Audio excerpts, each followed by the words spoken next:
السلام علیکم my friends. آج میں ٹونسلائٹس کے بارے میں بتانا چاہ رہا ہوں کہ بچوں کے جو ٹونسل سویل ہو جاتے ہیں ان کا کیا حل ہونا چاہیے. ٹونسلائٹس کا جو ریزن ہے، بڑا سبب ہے، وہ ابھی تک جو میں اپنی کلینیکل ریسرچ میں دیکھ چکا ہوں کہ بچوں کا کھانا پینا ٹھیک نہیں ہے، رات کو لیٹ کھاتے ہیں، اور جو کھاتے ہیں وہ ان ہائیجینک ہوتا ہے. یہ سب سے مین فیکٹر ہے. تو میرے پاس جو بچے آتے ہیں ٹونسلائٹس والے، ان کے والدین سے ایک سب سے پہلے گزارش میں یہی کرتا ہوں کہ اگر آپ نے انہیں دکان کی یا باہر کی یہ چیزیں کھلانی ہیں تو پھر ان کا علاج نہ کروائیں. خاص طور پر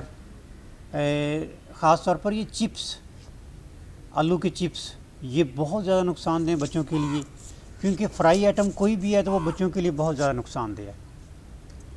تو اس کو تو فوراً بند کیا جائے. پروٹھا اور اس طرح کی تلی ہوئی چیزیں یہ فوراً بند کی جائیں. اور دکان کی جتنی بھی چیزیں ہیں نا، یہ ان میں کوئی بھی ایسی نہیں ہے جو ہائیجینکلی پرووڈ ہو. فار ایگزامپل ہماری جو شاپس پر جو چیزیں بکتی ہیں ان میں سے بیشتر ایسی ہوتی ہیں جن کے جو کلرز ہیں وہ ایڈیبل کلر نہیں ہوتے، اور جن کے جو سات ایسنس جو ڈالتے ہیں وہ ہائیجینک نہیں ہوتے. تو یہ بہت بڑا مسئلہ ہے. ہر چیز میں رنگ ڈالا جاتا ہے، ہر چیز میں سات ڈالا جاتا ہے، اور وہ جو سات اور رنگ ہیں وہ کھانے کے قابل ہی نہیں ہوتے. تو اب اس میں جو سب سے پہلے ہم بچوں کے انفلیمیشن آف ٹونسلائٹس یا جو ٹونسلائٹس سویل ہو جاتے ہیں ان کے لیے جو میڈیسن ریکمینڈ کرتے ہیں، اس میں پرہیز سب سے پہلے، اس کے بعد میڈیسن آتی ہے. میڈیسن میں بیلاڈونا جو ہے وہ رائٹ سائڈ کے لیے، اور لیکوپوڈیم رائٹ سائڈ کی ٹونسلائٹس کے لیے بہت زبردست ہے. لیفٹ سائڈ کے لیے لکیسس بہت اچھی میڈیسن ہے. کلکیریا کارب، جن بچوں کی کلکیریا کارب بن رہی ہوتی ہے، یعنی وہ وائٹ کلر والے اور پوپلے سے بچے جو ہوتے ہیں گول مٹول، ان کے لیے بیلاڈونا اور کلکیریا کارب بہت اچھا کام کرتی ہیں.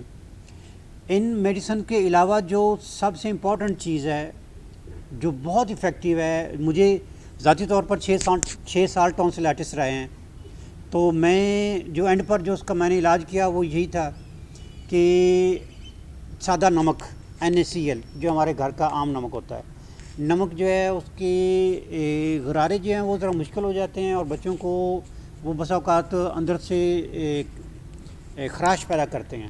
تو اگر آپ روٹین یہ کر لیں کہ بچوں کو غرارے نہ کرائیں بلکہ کلی کرائیں، سمپل، رات کے کھانے کے بعد ہلکا تیز نمبر، جس میں ہلکا سا ٹیسٹ ہو، بہت زیادہ کڑوا نہ ہو، تو ہلکا نمک جو ہے وہ ڈالیں عام پانی میں. اس کو گرم کرنے کی بھی ضرورت نہیں ہے، عام پانی میں نمک ڈالیں اور بچے کو کہیں کہ کلی کرے. اب کلی اس طرح کرے کہ وہ 1 منٹ تک منہ میں پانی کو ہلاتا رہے اور اس کے بعد پھینک دے اور دوبارہ ایسی کلی کر لے. تو جب وہ بچہ کلی کا پانی پھینکے گا تو آپ دیکھیں گے کہ اس میں وہ جھاگ اور اس طرح کے تو وہ آپ فیل کریں گے کہ یار واقعی یہ تو اس کے گلے کی صفائی ہو گئی ہے. تو اس کے بارے میں یہ جو سادہ گارگلز نہیں بلکہ سادہ کلی ہے، اس کے بارے میں یہ کہا جاتا ہے کہ یہ آپ کا ENT اسپیشلسٹ ہے. تو اگر ENT اسپیشلسٹ آپ اپنے گھر کا بنانا چاہتے ہیں تو یہ سادہ نمک میں، سادہ پانی میں نمک ڈال کر اس کی صرف 2 کلیاں رات کو کرواتے رہیں. اگر زیادہ مسئلہ ہو تو صبح بھی 2 کرواتے رہیں، اور اگر کم ہے تو 2 کرواتے رہیں. اور اگر یہ وقت کے ساتھ ساتھ ٹونسلائٹس بہتر ہوتے جائیں تو پھر 1 دن چھوڑ کر صرف 1 کلی کروائیں. تو اس سے نارملی جتنے بھی بچے میرے پاس کیسز آتے ہیں سارے کے سارے ریزالو ہو جاتے ہیں، اور کسی کا آپریشن نہیں کروانا پڑتا. اور یہ یاد رکھیں، ٹونسلائٹس کا آپریشن، ٹونسل کو ریموو کروا دینا یہ کوئی حل نہیں ہے. اس کے بعد 2 بار آپریشن بچوں کو دیکھے ہیں اور وہ ناکام ہو جاتے ہیں. تو امید ہے کہ آپ اس چیز پر آئیں گے، اور انشاءاللہ اللہ تعالیٰ نے چاہا تو آپ کے بچے ہیلدی ہوں گے. اوکے جی، اللہ حافظ.